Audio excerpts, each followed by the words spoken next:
So the program is We Need to Talk. I'm Brother Donald, the Spirit Man. Miss Dean going to bring this music down so that we can have a conversation, so that we can have a discussion. How's everybody doing today? I wish to thank the Most High and my ancestors for blessing me with divine protection and keeping me in a balanced state of mind and keeping my energy and my spirit high. These have been 2 crazy days. It's been a crazy year. And a lot of things are going on that we need to talk about. I had an interesting conversation with some sisters that were sitting behind me in a restaurant. I decided to treat myself yesterday. The conversation was very interesting. They was talking about brothers. They was dogging us out real bad, And I couldn't tolerate it no more. So I turned to them and just let them know that there's a black man sitting behind you. And I've listened to your conversations. So I'm going to start asking them some questions. I asked them how many of these 5 women that were sitting there, I asked them, how many of them was married? Only 2 of them were. And went into some other things with them. And particularly with the 2 that was married, I'd asked them, why are you listening to these women? They single. They have no husbands. They have no covering. If anything, you should be sitting a couple tables away from them. Well, they said, we friends. But I'm saying I'm listening to this conversation. And all I've heard was negative things about us. But at the same tune, you want us to take care of you, provide for you. And this is what you say and how you speak of us behind our backs when we're not around and when you're together.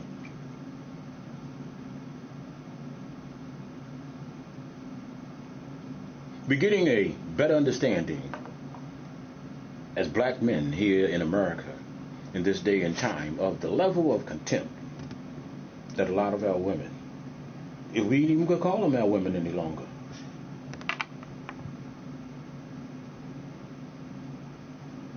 that they have for black men, black male leadership.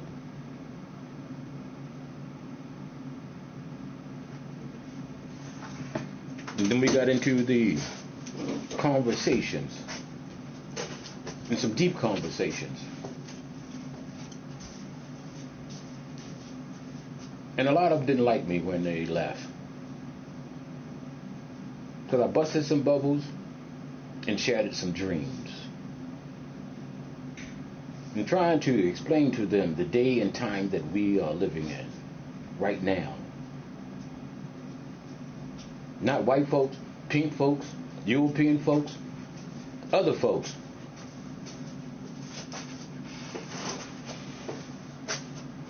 This conversation will be strictly about us.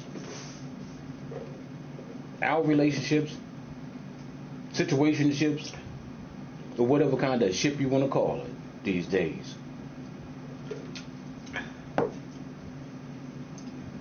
Because I did a program not too long ago.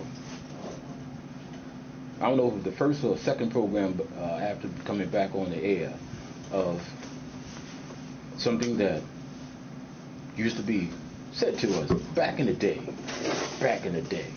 because we like to have these back in the day conversations. I was just listening to with the last folks, a group that left off the air. It was back in the day conversations. Back in the day we needed each other. Back in the day we depended on each other. Back in the day we knew something about caring and sharing. Not because we wanted to, because out of necessity. Because you got to remember, during before 1965 and period time after. As a people in this country, we were isolated. We were excluded from the larger society.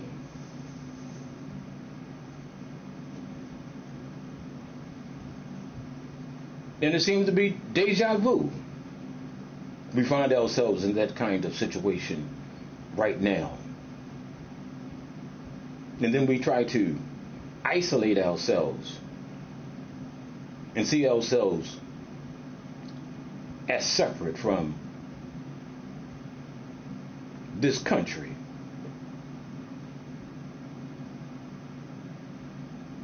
We are interconnected and interrelated, if we like it or not, with this love-hate relationship that we have with America. As a people, we have no other place to go. Maybe as individuals, but group-wise, no, that's not going to happen.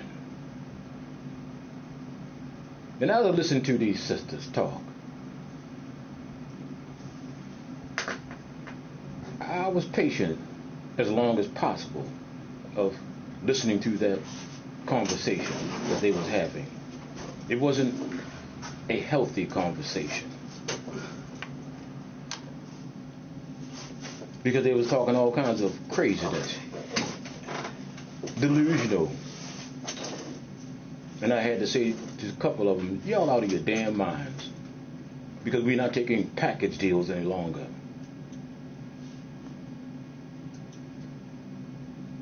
You say that you want us to involve ourselves with you, but if I want to get with you, I got to take a package deal. Been there, done that. Doesn't work. You're the last person on the totem pole. The last one to get attention. The last one to get any kind of love.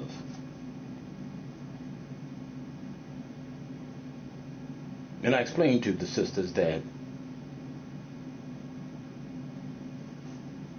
we want you, but at this time, we really don't need you, because we have so many options of women and of other ethnic groups and other cultures. I spend a lot of time sitting in these parks, and I see a lot of brown babies around there these white women be pushing. And get to see who they with. These other women of these other cultures and groups or races, they're going after black men. That's in their grind, that's in their purpose. Who knows their worth and their value? I'm just saying to sisters, I said to them, y'all losing and you don't know it.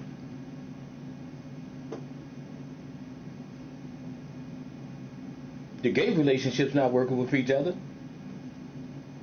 particularly if it's female, because there's no male energy to masculine energy to balance out that femininity, those emotions.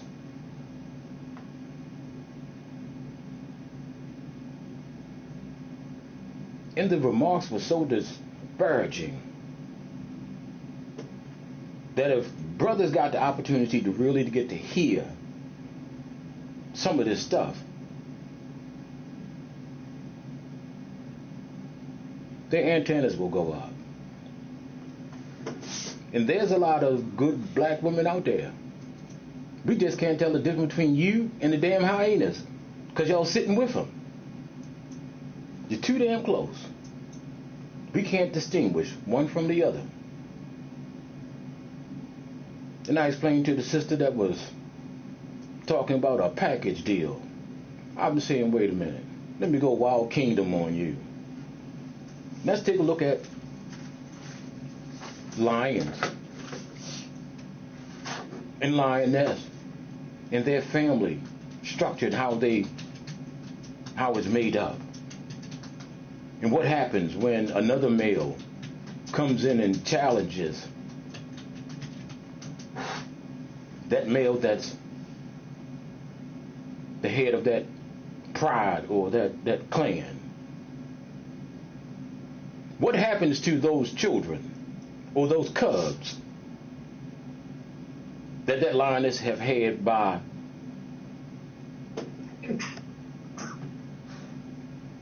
the other lion?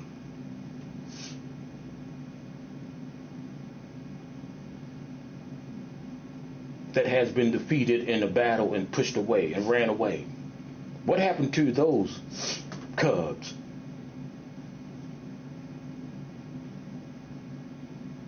That new lion that came in deletes them. Because he's not going to raise another lion cubs.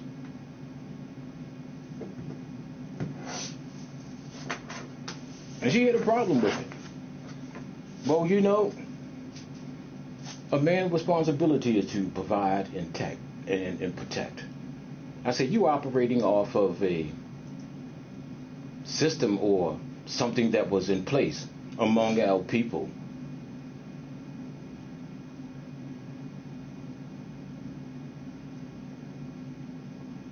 That was in effect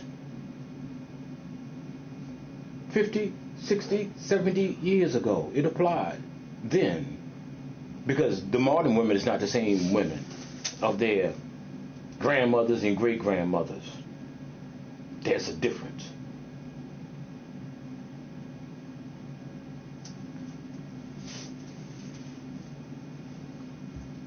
And those two sisters just couldn't grasp what I was trying to say to them.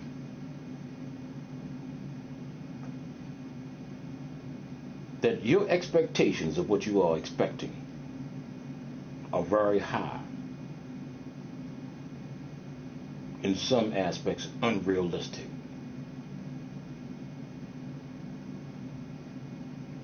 With that long sheet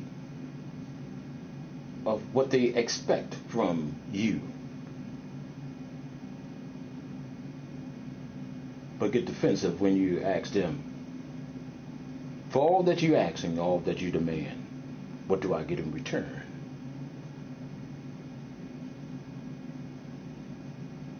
It was crickets. Besides, some cat that's available anywhere and right now at low cost or no cost. It depends on how you're moving. But this wasn't my intent to come on this program this morning and to talk about that, because we know as far as black male-female relationships and black families that we're in shambles. Right now we are in danger. Because what's happening not just nationally, as Brother David talked about earlier when he was on, we're talking international. We're not paying attention to what's going on. You can hate Trump all you damn want. He's the president, like it or not. You just went and voted for the wrong damn person. Kamala, who already told you she wasn't going to do anything for you. Who wasn't qualified for the job. Yes, she was a DEI. If we're paying attention, and strict attention, when they talk about this Trump and the conservative movement, a lot of what Trump pushing comes from out of the mouth of Newt Gingrich in the contract on America. It never went away. White men are putting their women in check. Talking too much. They saying you got too much damn freedom. And we're going to put some checks on some things. And seeing that black women seem to be the handmaiding of Miss Cartwright.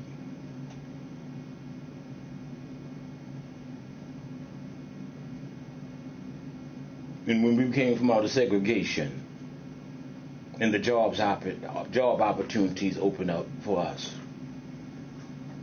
And a lot of our women got those good old government jobs and all of that kind of good stuff. They didn't take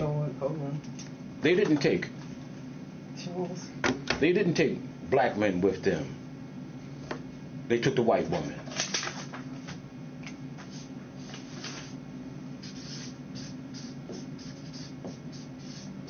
We have a problem in our communities. I'm not going to say communities, I apologize. Places where we reside, the communities are made up of families. And we so liking in that area, in that department.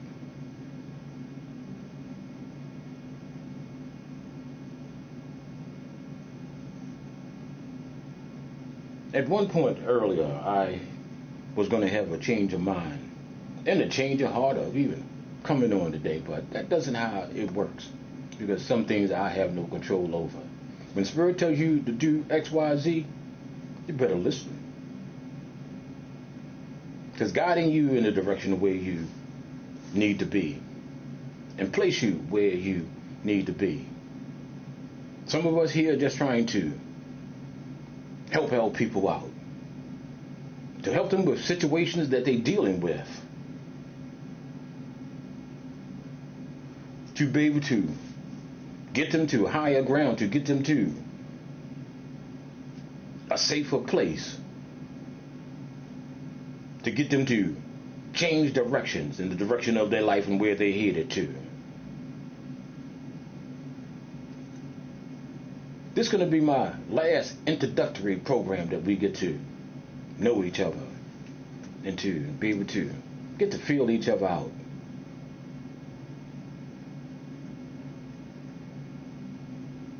Because I might go into beast mode. I might go into savage mode. I'm not going to spare your feelings, nor your heart. I'm going to disturb your minds.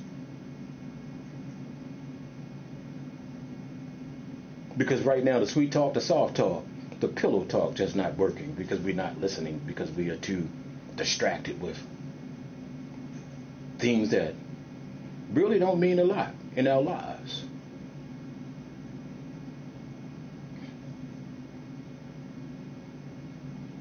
The previous panel that was on talked about the school system problems and all these other problems.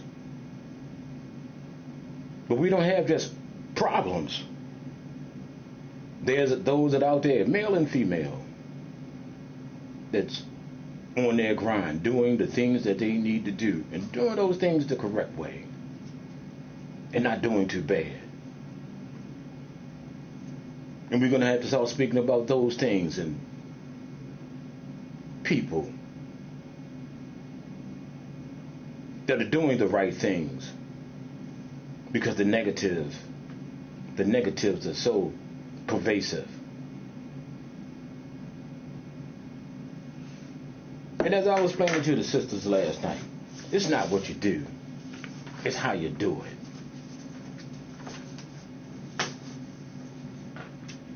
And I'm not going to go back and forth with you, because I'll tell you real quick, the kids where the sun don't shine, if you seem to have problems of comprehension of what I just said, because I was clear to these sisters. I said, those three over there, they ain't getting married. Nobody gonna marry them.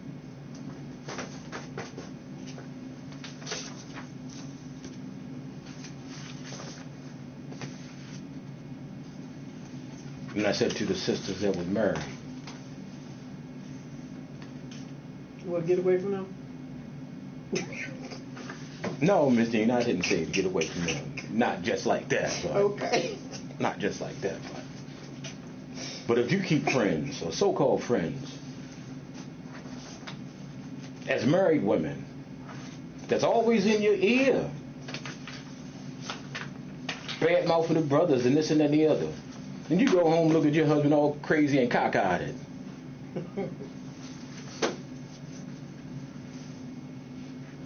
And now you're introduced into your relationship some negative vibes, some negative energies, some negative thoughts.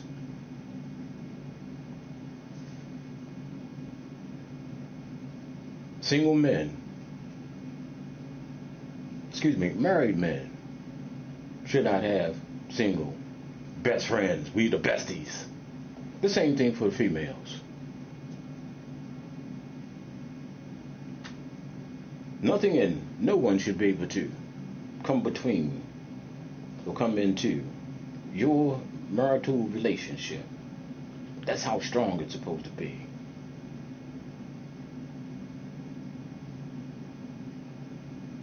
And the sisters ask me why brothers are, they're always going to throw, the white women in it, throw the white women in it. But why, brothers are marrying these women from other groups or dating them or in relationships with them. Because they're getting peace.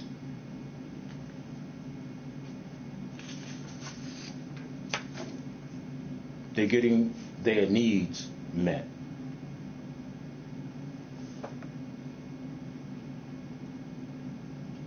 I'm not saying for brothers go out there and do it, to go over to Pinky Land, but you got that option. You got a passport, you can go someplace else. Because I think I talk to a lot of brothers, we just tired of dealing with uncooperative black women. Now the wheel that turned, and Trump and all these other folks and put you in a deficit situation. We're looking at 330,000 black women who lost their jobs, federal government, and corporate America, and more to come. So your kitty cat ain't got all that value it used to have.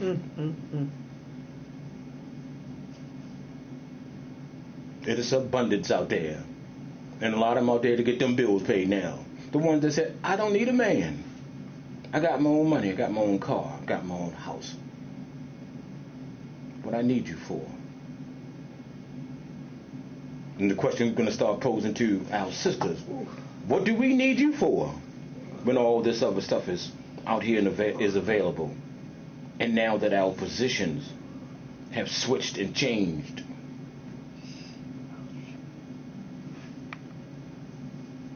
Because black female unemployment decreased.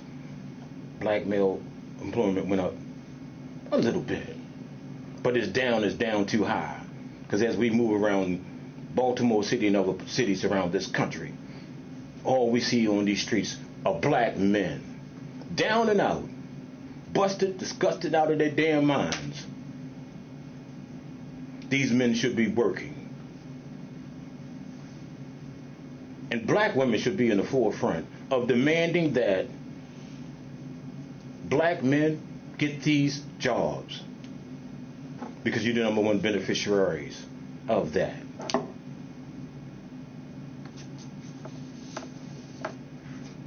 You should be down in city council, county council, before Congress, testifying that any contracts, government contracts, or any contracts that is using public funding, that black men get first preference to those jobs. Because we look around this city and all around this country.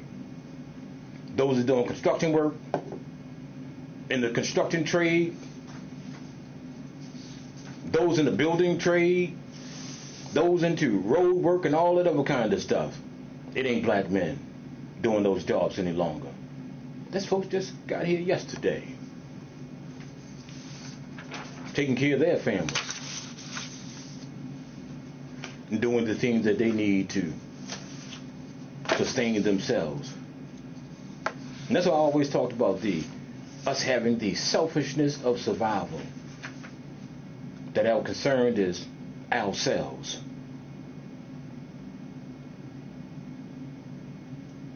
Because our children in the streets, raising hell and havoc. Because there's hell and havoc in the home.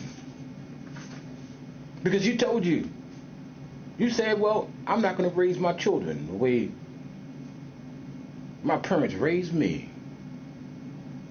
They gave you structure, they gave you discipline. You knew the do's and you knew the don'ts. And you dared not to violate that because there was repercussions behind that.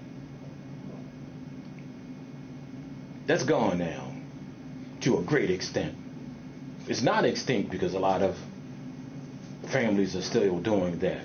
A lot of women are still doing that. Holding on to those basic sound soul principles, those basic sound soul values that got us to where we are today. And it wasn't just It was just like yesterday that we were segregated in this society as we are segregated today. Now we, in some instances we prefer to be segregated. But I wouldn't put it as segregated. Isolated. Isolated in such a way that you're easy target to inflict things upon because you're not as dispersed. So when you disperse, you can't be just singly targeted. So there's a lot of changes that we have to do, not within the so-called communities where we live, but also with our own lives personally, that we have to make certain changes. We're going to have to die to certain things until we can have a resurrection of a new life, of new thought, new energy, and new ideas, and a new perspective on seeing life. Not as a glass that's half full, because that's the mindset that we're in now, a lack mindset. But in a mindset that we see that the glass is half full, then we can add more to it of growth and development. And that's what life is about, growth and development. We can't continue to stay stagnated. Reminiscence about back in the day. That was back in the day. It's time for you to live in the here, in and now, as you work and you go to build towards the future. That's where a lot of us are. A lot of things we just don't have no tolerance for. My tolerance is real low. I tell folks real quick, I got a real damn strong cutoff game. If I stop talking to you, I act like you never damn existed.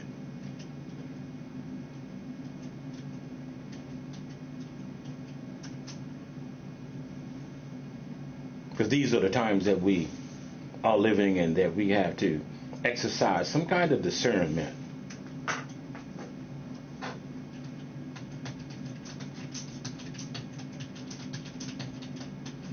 That we are basically a people that have to become once again dependent on each other. They talked about back in the day about what we built this and we built that, this and the other one. Why in the hell is Sir Douglas College building sitting over there empty? Live in the poorest neighborhoods with the most expensive damn cars. Oochie, Gucci, Coochie bags and all that other kind of stuff. And your children are still in the streets, raising hell, raising havoc, victimizing you. I'll be down in Canton and Patterson Park and some of these other areas and this and that and the other, and just as nice and cool and clean, and people just walking their dogs and jogging and, well, I ain't gonna say nothing about that because, I be sitting out there, them white women, them yams be on pokey, okay? Because they out there running, jogging, they in the gym.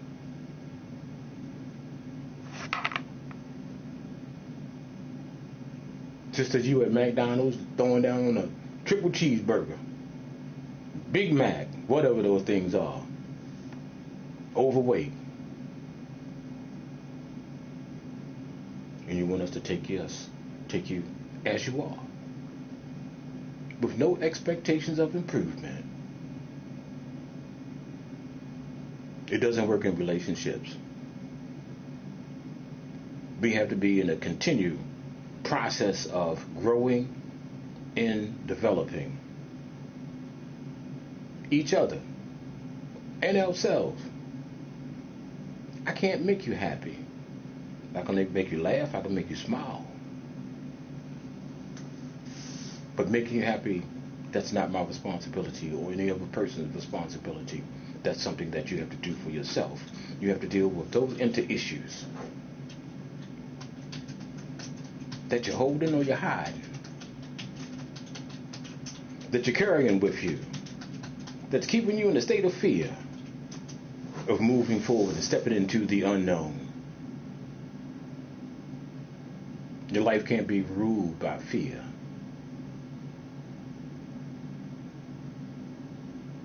It should be ruled by faith and action.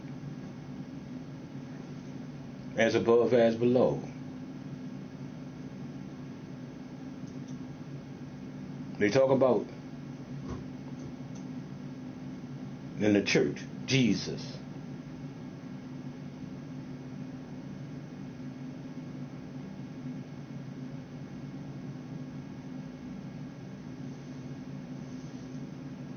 But they don't really believe.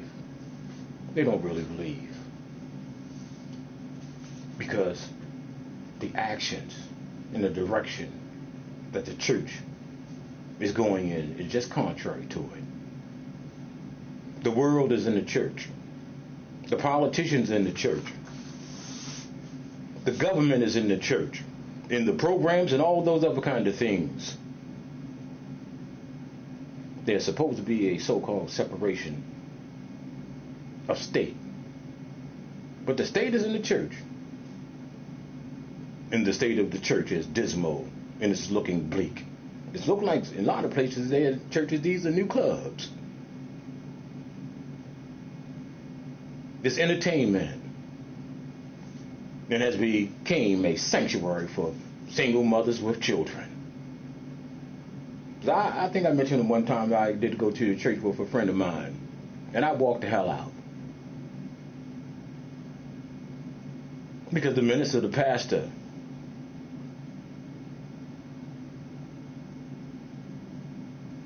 was putting pressure on the men of that particular church to hook up, date, and connect with these single mothers.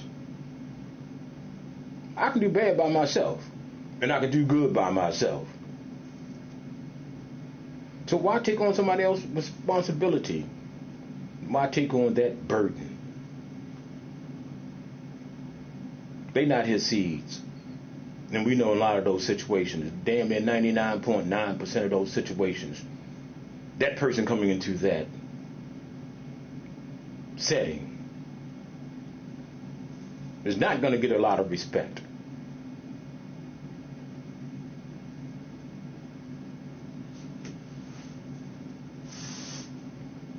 And that's where we are. We're not dealing with the issue of families. And we have to have strong families so we can build strong, productive children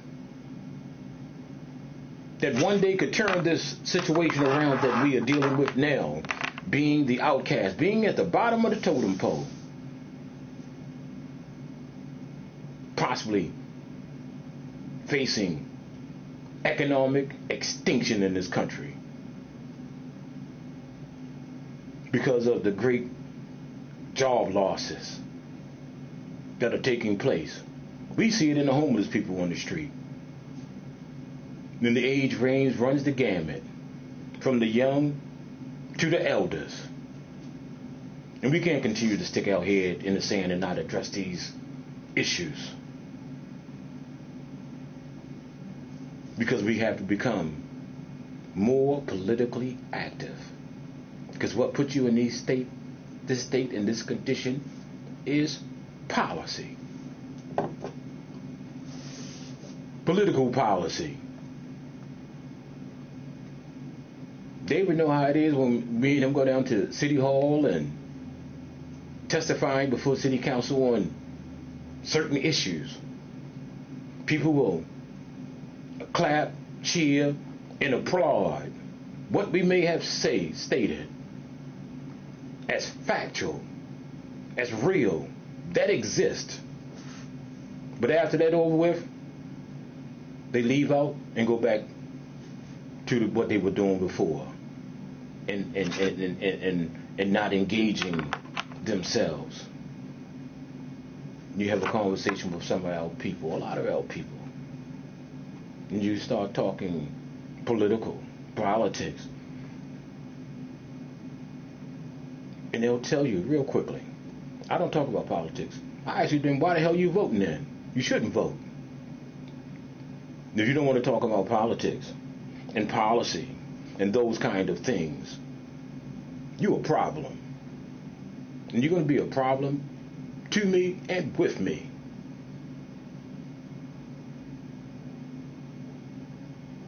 because you're holding up and maintaining the mess that's going on, the dysfunction that's going on and happening with us as a group, as a so-called community, and also in our families. We need to sit down and have family conversations, political conversations, because those things that are affecting you come from out of politics. And we have to be careful of those that we put into political office. They're going to have their allegiance to us. And if they look like us and they're going the other way, sometime their enemy can become your friend. And a lot of the Trump policies that have put into place, I don't hear a lot of folks making a lot of noise about it, because for one, you should be advocating for this administration not to do away with the consumer protection agencies. That protects you from businesses. That protects you from the banks. Obama didn't do it. He placated. He capitulated. He bailed out the banks with no strings attached. And the first thing they started doing was not issuing out any loans.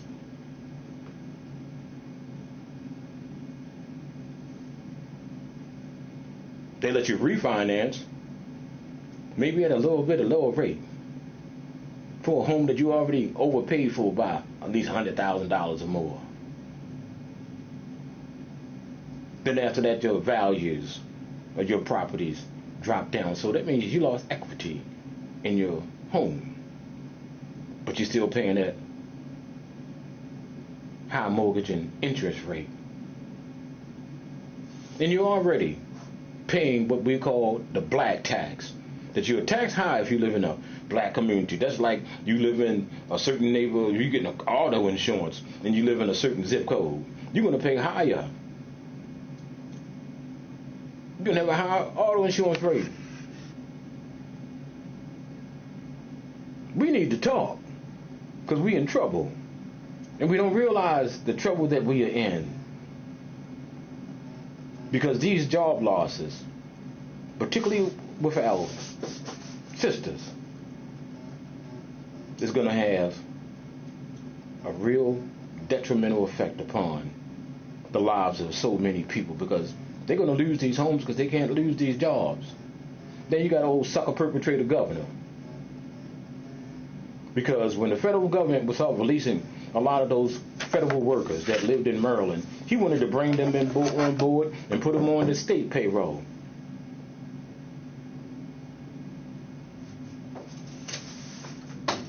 In a state that's financially already in a deficit, he came into office with a surplus.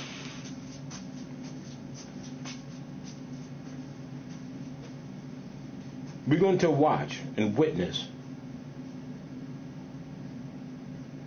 a lot of homes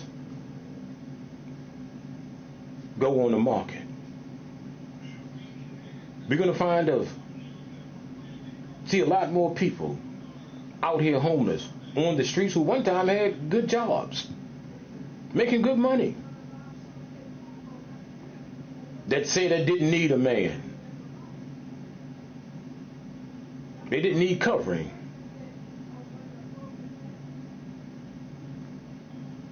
We're going to find them on the street too,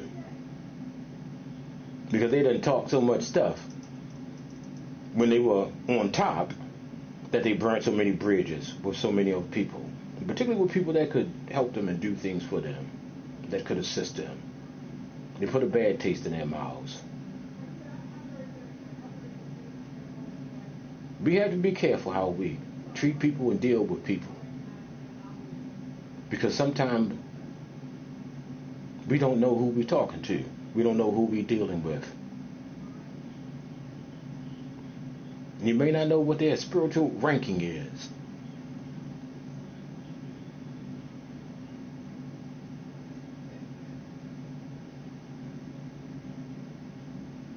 But after this conversation today, I'm going to move into some conversations dealing with spirituality, dealing with divine law,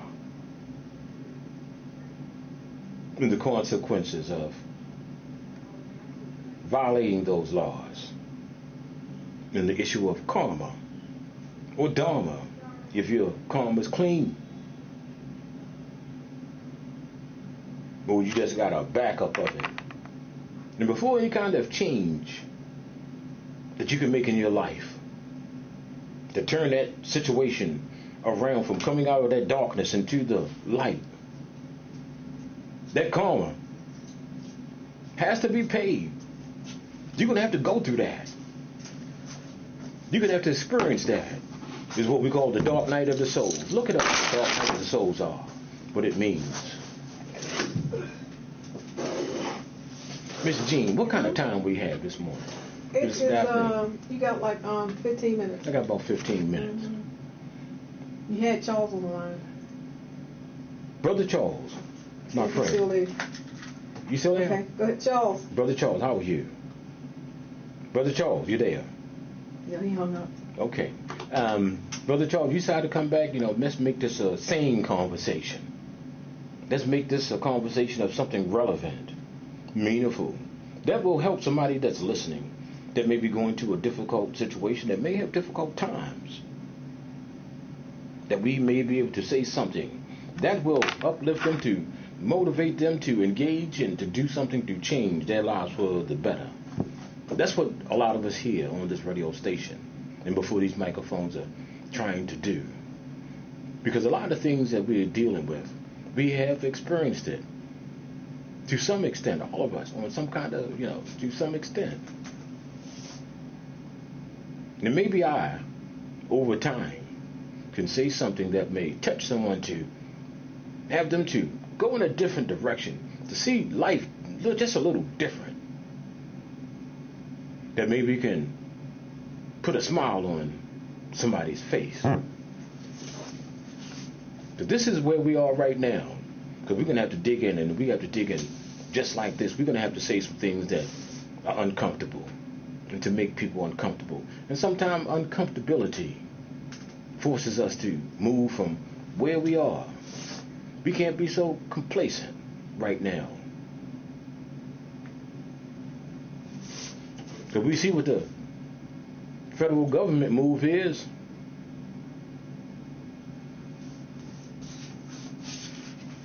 The military about to come into your neighborhoods or your so-called communities to put some nonsense in check.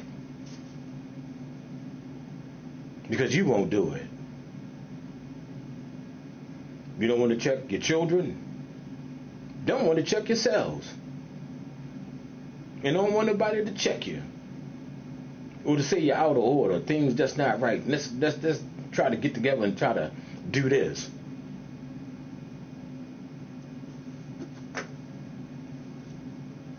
And as I said, Sojourner Douglas College, that building is sitting empty. We can complain about the school system all we want. What it's not doing and what it's doing to the children and all this other kind of stuff. You don't have to worry about that if you have your own. Like back in the day. Didn't care if it was a barn or a damn shed.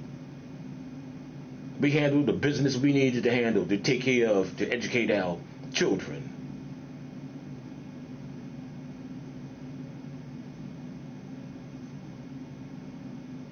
Nobody owe you a damn thing in life. Damn sure not if you're not going to go out there and get it. In the right way. With the right mindset and right attitude. And with good intent. But what do I know? I'm just somebody on the microphone. Talking on the radio. Talking across the internet.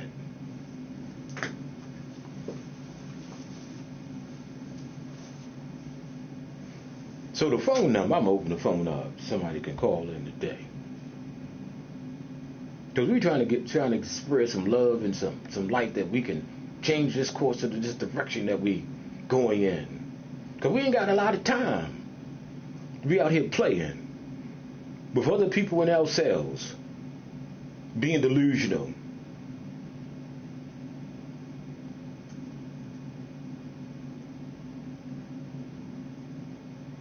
And that time is being cut short, day by day, week by week, with policies that's coming out of Washington, D.C., the District of Crooks.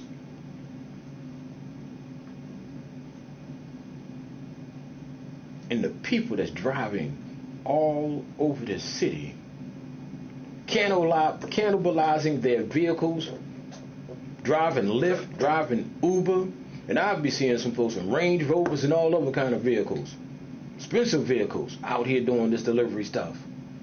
I don't know who the hell in the back of my damn seat in my car. I don't know them, nothing about them. It's dangerous. Cannibalizing your vehicle, making deliveries.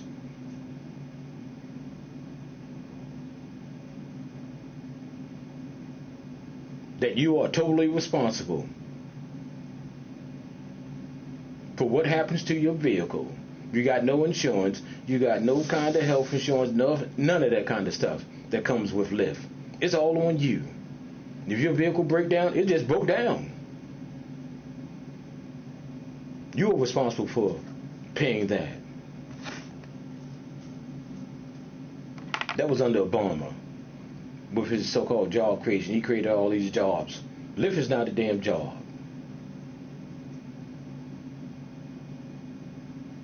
It has no benefits for you. And you done spent all this money on this vehicle, and then you have to make all these repairs. You might as well make out better as being a damn hack on the street. You know what you're dealing with. You know what your cost is. It's all on you. So once again, the phone number is 410-761-1592. I'm Brother Donald, the Spirit Man, and the program is that we need to talk, and we need to talk about a lot of things. Because we're all jacked up right now.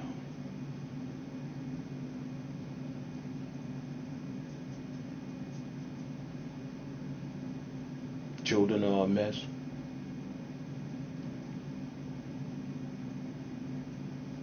Sons out here thugging out, weeding out. Everybody smoking weed everywhere. Ain't no place where you can go where there ain't somebody not smoking weed.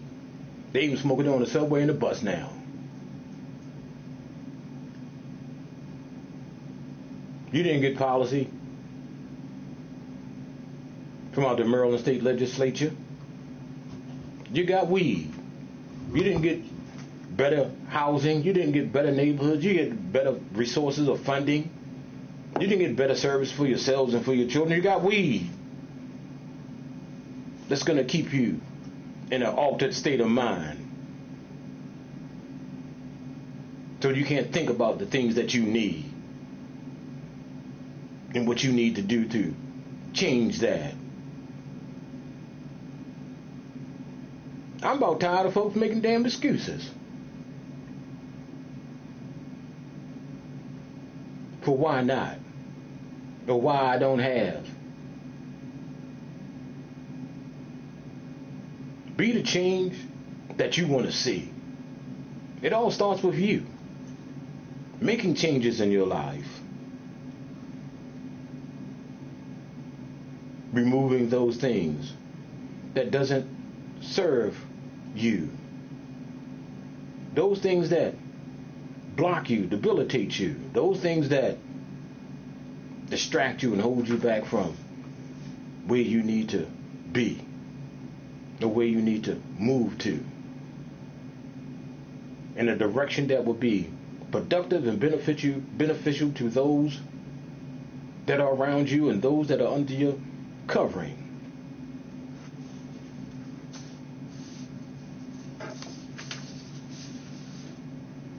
I don't worry about too many things these days.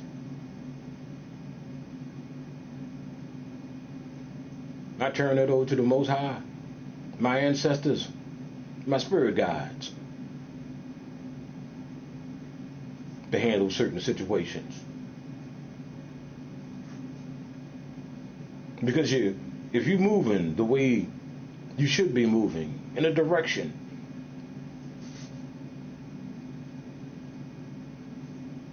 that will be beneficial and productive for your life, if you're moving in pure intent, not to harm and not to hurt anybody, that don't mean you could be old punk and passive. I can throw some hands up and some feet. And if necessary, I'll drop you where you are. And not wait for, not even turn around to see if the body dropped. My greatest fear is a young brother walking up on me right now with a hoodie, a black hoodie on and a mask. That's my problem right now. Because that's real close to home. That's one of our sons. And brother's going to have to really connect with their sons. Try to do what they can. And if you're one of those situations where you have a son and it's not a marital situation, and it was just a moment, and that child came from out of that moment.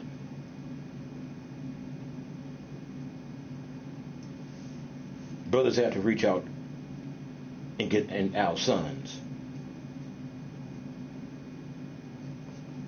and try to groom them to be the best men that they can. We're going to have to be the example to them.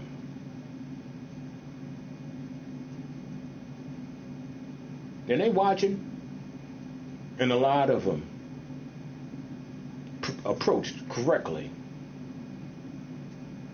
will correct their behavior when you're in their presence.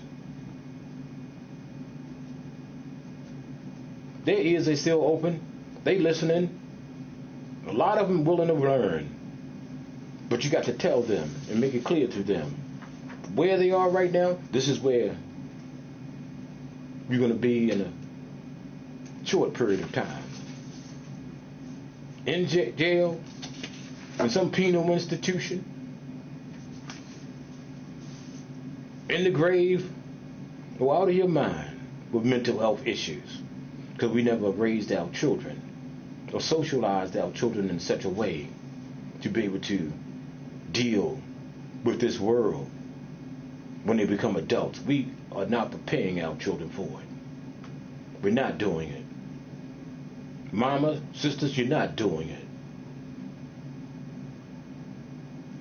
Because there's no counterbalance to show them the other side.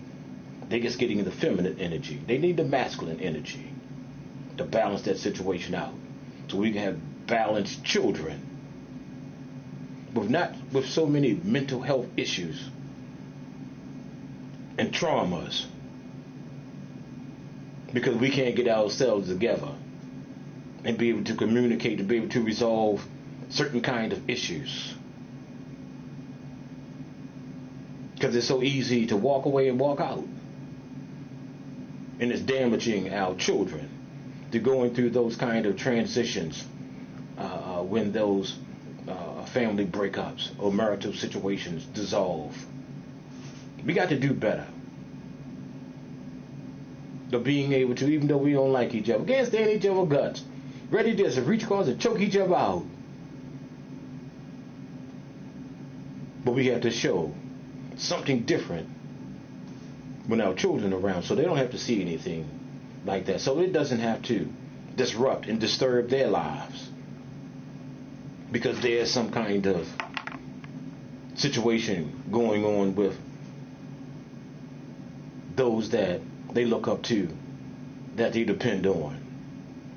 We got a big responsibility, and we have a great challenge that's before us now.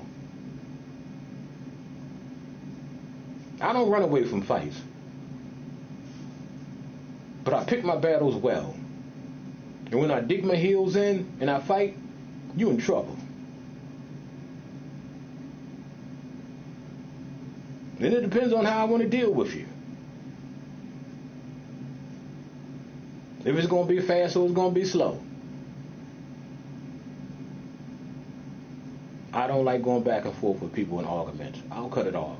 I'll walk away. Sisters, when y'all get into these disputes with these brothers, stop following them all around the damn house. He's trying to avoid the confrontation. Then when you walk out the door, you call the damn police on him. They ain't done nothing to him.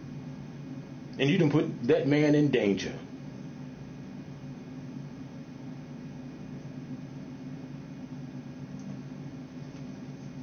Those are the corrective things we have to do on personal kind of levels. And that's when the communications come in, which is key, so that there be no misunderstandings, that everybody's clear, and this is what we need to do, and there's conversations of the things we need to do that we need to keep away from our children, because we know, and now know, how our disputes and our issues have affected the generation behind us, and those that are looking for us for direction, those that's under our care. We got to be more responsible, and be responsible to ourselves. Sisters got to step up and have a great responsibility on them, because y'all the ones who got the babies. Y'all the ones who raising the next generation of men. And as the sisters was talking about last night, the problem they have with black men, I guess I asked them one question. Who raised them? Crickets. Well, you know, it's because such and such and such. Oh, it's Jamal's fault. Everything Jamal's fault. Everything is the black man's fault. He's the reason. If we that bad, then why y'all still want to deal with us? Let us go. Let us go. We got options. And we have the right to choose.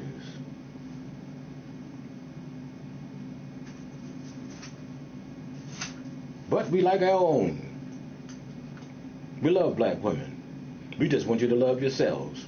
And we want you to clean up this mess going on with with the fake eyelashes, with the lipstick, with the makeup, with the fake hair, and with the damn skippy damn clothes on. Even wear a uniform. I don't know what these are. They wear these damn tennis shorts. You know, the little tennis shorts. Usually with the tennis shorts you wear, you know, some other kind of shorts underneath them. That's not the case. So we, as black men, have the responsibility of recapturing our sons, getting their attention, getting them around, bringing them around to seeing things in the world in a whole different way that they're looking at it now. And the women got to do the same thing with the young girls. You got to raise them to be wives, not hoes, hoochies, and all those other kind of things, looking like 1970 hookers and streetwalkers, prostitutes. And happiness is not in money and having necessary funds all the time. Because that's what they believe, and that's what they see. Monetary transactions in relationships is based on what I can get and what you can give. And that ain't working out too well for us, because in that we see and hear a little bit of nothing of a serious value system of principles and values and standards. We got to bring back shame. They definitely ain't in the black church, because I see them women up in them going to them churches. Oh, they be ducked out. I think I'll be going to the club. I'm past my time, Miss Yes, Jean. you are. You gonna let me talk? I already did. Okay, so and I was just getting started. So, brothers and sisters, thank you for listening to the program. Once again, the program is We Need to Talk. I'm Brother Donald, the spirit man. I feel really excellent today that I'm glad that myself and those sisters, when we left from out of there yesterday evening, it was on a good note, you know. We all hugged each other and this and that and the other. Had to push a couple of them off from me, you know what I mean? You know, so, you know, I ain't gonna be your next lick, okay? So, brothers and sisters, we send you away this afternoon, in the spirit of love and life, that we're gonna do what we need to do to change our lives and become more happier people, that we don't have to deal with all that we have to deal with by ourselves. So I thank the Most High and the Creator, my ancestors and spirit guides, for keeping me balanced, blessing me with grace, blessing me with new opportunities, and taking me on to this new beginning that I'm on, this journey that I'm on, of life, love, and peace. So I see you next week.